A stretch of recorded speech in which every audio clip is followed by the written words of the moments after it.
Përshëndetje të dashur teleshikues, jemi këtu me të ndershmin ish Kongresmenin Joe DioGaurdi pas takimit të forumit Europa 2007 që titullohej Kosova, Civilization at Crossroads. Deshtëm t'i drejtojmë një pyetje zotit DioGaurdi. Has this meeting achieved its goal? Or, if not, what's your conclusion on this meeting? The fact that we had so many students, Albanian American students here from the 4 universities, it definitely achieved its goal. Number one, we wanted to make sure that we had a good network with the Albanian students. Now we have many more emails so we can communicate with them. But maybe the most important thing was that we were able to give a good balance to the Serbian propaganda that we saw that they were saying. Now, when we saw the original list, when we were called by Clementine Sula, who was vice president of academic affairs here, I guess, or operations, she said, well, we have these Serbs coming, but we don't have Albanians to speak. And I said, well, you know, we can't let that happen. There's too many Albanians in the Detroit area. It would be a shame if all they heard from the University of Michigan was their side. So I said to Shirley, you know what? We were going to go to visit the Albanian community there.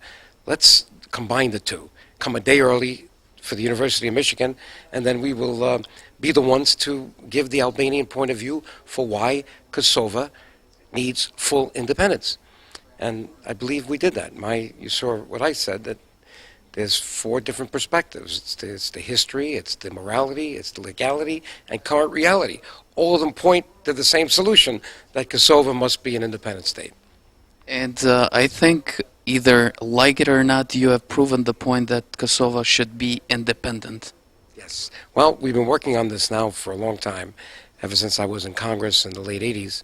And now the time has arrived that Albanians can make their case to the world bodies. And I think they have, because since the end of the war in 1999 NATO bombing, Albanians have worked very hard to have good elections, to elect their leadership, and to do what was necessary to show the international community that they can live by the rule of law. When the Prime Minister Haradinaj was indicted, you didn't see violence. He said that I will now step down as Prime Minister and I will go to The Hague. I believe I'm innocent, but let's show the world that the rule of law controls. That was a very good example. I don't think the Serbs were expecting that. I think the Serbs were expecting all kinds of violence, and they wanted to show how bad the Albanians were, and here the leader goes there. And now he's going, again, as you know, the trial starts on March the 1st, and we have to be sure that everything is done, that he is not convicted. We don't believe obviously we believe he's innocent, but we need to get the right public relations, the right witnesses, which we're doing, just like we did for Fatmir Limaj. We're doing for Ramush Haradinaj, because he's not on trial, Kosova's on trial.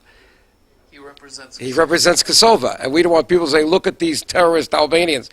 You know, he's a good man, and we have to be sure he gets the right support so he makes his case. He's already got good attorneys, but we're going to help him with the public relations and a couple of good witnesses, that kind of thing. Today was kind of important because Mr. Ahtisaari, the former Finnish president, handed over the package to Belgrade. In quick keynotes, what does the future hold for Kosova? Well, the future of Kosova is in the hands of the Albanian people. It's called the rule of law, international law, self-determination. And don't forget, Kosovo already declared its independence. They had a referendum. And they filed for independence when Croatia did with the Badminton Commission, but it was refused. They gave Macedonia, didn't give Kosovo. So I think the future now is in the hands of the Albanian people and their leaders to declare independence, because it looks like the Ahtisaari plan is not going to give anybody independence. But I believe it's going to be enough to get rid of Rule 1244, which still ties Serbia to Kosovo. And once that happens, the Albanians can declare independence once again and get the United States and the UK to support it. And I believe that will happen soon. So it's in their hands, and we're going to keep doing our work to remind the Albanian people that no one gives you power. You have to take it. And you don't take it with the gun anymore. You got to take it with the new gun is the pen. Here it is. This is the new, and information like we gave today. But I think things are looking much better. But as Shirley said, we cannot trust that the European Union is now going to give Kosovo full independence when we saw that Europe never did the right thing when it came to the Balkans or Kosovo, and that's why the United States had to step in to clean the mess that Europe started with Milosevic. In the early 90s, you had Lord Carrington and Lord Owen. They were supposed to stop Milosevic. They didn't. That's why the 1999 war happened, and that's why, unfortunately, 300,000 people were killed in Bosnia. So we cannot just trust Europe. We have to be sure that the United States knows that it cannot just walk away because Europe says it's now going to handle the problem. Because we may be trading one big bureaucracy, the United Nations, for another big bureaucracy, the European Union. And we don't want another Bosnia. It's got to be a state that succeeds, not a failed state. So we're going to do all we can. You can be sure that this issue, which I started as a congressman in 1985, I'm not going to let go now that we have a real chance to get full independence for Kosovo, get the economy going, the infrastructure built, jobs for this young population that needs jobs.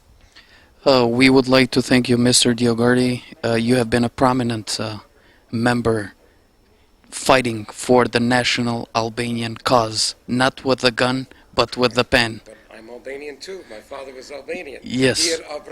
Baba im Abresh. Unë jam krena që jam shqiptar. Faleminderit dhe besojmë që do t'ju kemi përsëri në emisionet tona.